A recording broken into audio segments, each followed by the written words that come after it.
Hello అండి, అందరికీ నమస్తే. నేను మీ Gaurav Krishna. Welcome back to our channel wall poster. Guys, daily important updates కోసం, అలాగే మూవీస్ సంబంధించిన అప్డేట్ కోసం, అలాగే కలెక్షన్ వీడియోస్ కోసం మన ఛానల్ అయితే సబ్స్క్రైబ్ చేసుకొని బెల్ ఐకాన్ అయితే ఆన్లో పెట్టుకోండి. సో ఈ రోజు వీడియోలో మనము శేఖర్ కమ్ముల గారి డైరెక్షన్ లో ధనుష్ గారు, నాగార్జున గారు, రష్మిక మందాన ప్రధాన పాత్రలు నటించిన కుబేరా మూవీకి సంబంధించిన 9 రోజుల కలెక్షన్ లో అయితే మాట్లాడుకుందాం. కేవలం తెలుగులో మాత్రమే కలెక్షన్స్ రావడం జరుగుతుంది. మిగతా లాంగ్వేజ్ నుంచి ఆల్మోస్ట్ ఈ సినిమా అన్ని లాంగ్వేజ్ నుంచి అయితే వెళ్ళిపోవడం జరిగింది. హిందీలో నుంచి సినిమాకి సంబంధించి పూర్తి స్క్రీన్స్ అయితే తీసేయడం జరిగింది. ఎందుకంటే హిందీలో నిన్న కాజల్ గారు నటించిన మా సినిమా రిలీజ్ కావడం జరిగింది, అలాగే కన్నప్ప మూవీ రిలీజ్ కావడం జరిగింది. కాబట్టి కుబేరాకున్న స్క్రీన్స్ కూడా తీసేయడం జరిగింది.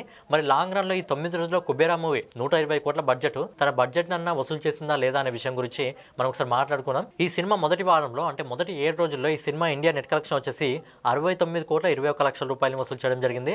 అలాగే 8వ రోజు అంటే నిన్న ఈ సినిమా దాదాపు 2 కోట్ల 12 లక్షల రూపాయల ఇండియా నెట్ కలెక్షన్ వసూలు చేయడం జరిగింది. అలాగే ఈ రోజు సాటర్డే హాఫ్ హాలిడే కాబట్టి ఈ సినిమా ఇప్పటివరకు మనకు వస్తున్న ఎస్టిమేటెడ్ రిపోర్ట్ ప్రకారం దాదాపు 2 కోట్ల 50 లక్షల రూపాయలు అయితే వసూలు చేయడం జరుగుతుంది. సో ఈ సినిమా మొదటి 9 రోజుల్లో ఆల్ ఇండియా నెట్ కలెక్షన్ వచ్చేసి 73 కోట్ల 83 లక్షల రూపాయలు వసూలు చేయడం జరుగుతుంది. అలాగే ఈ cinema all India gross collection వచ్చేసి 87 కోట్ల 90 లక్షల రూపాయలు వసూలు చేయడం జరుగుతుంది.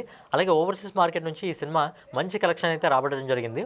ఓవర్సీస్ మార్కెట్ నుంచి ఇప్పటి వరకు ఈ సినిమా దాదాపుగా 30 కోట్ల 42 లక్షల రూపాయలు అయితే వసూలు చేయడం జరిగింది. సో ఫైనల్ గా శేఖర్ కమ్ముల గారి డైరెక్షన్ లో నాగార్జున గారు, ధనుష్ గారు నటించిన కుబేరా మూవీ మొదటి 9 రోజుల్లో ప్రపంచవ్యాప్తంగా 118 కోట్ల 32 లక్షల రూపాయలు అయితే వసూలు చేసి ఒక మంచి కలెక్షన్ అయితే సినిమా తెచ్చుకోవడం జరిగింది. కానీ ఈ సినిమా బడ్జెట్ 120 కోట్ల రూపాయలు. రేపటి కలెక్షన్స్ తో ఈ సినిమా తన బడ్జెట్ అయితే వసూలు చేయడం జరుగుతుంది. కానీ లాంగ్ రన్ లో ఈ సినిమా ఎంత దూరం వెళ్తుంది అనేది మాత్రమే చూడాలి. సో లాంగ్ రన్ లో ఈ సినిమా ఎంత దూరం వెళ్ళే అవకాశం ఉందని మీరు అనుకుంటారు అనేది కింద కామెంట్ చేయండి. సో డైలీ ఇలాంటి కలెక్షన్ వీడియోస్ కోసం మన ఛానల్ సబ్స్క్రైబ్ చేసుకొని బెల్ ఐకాన్ అయితే ఆన్లో పెట్టుకోండి.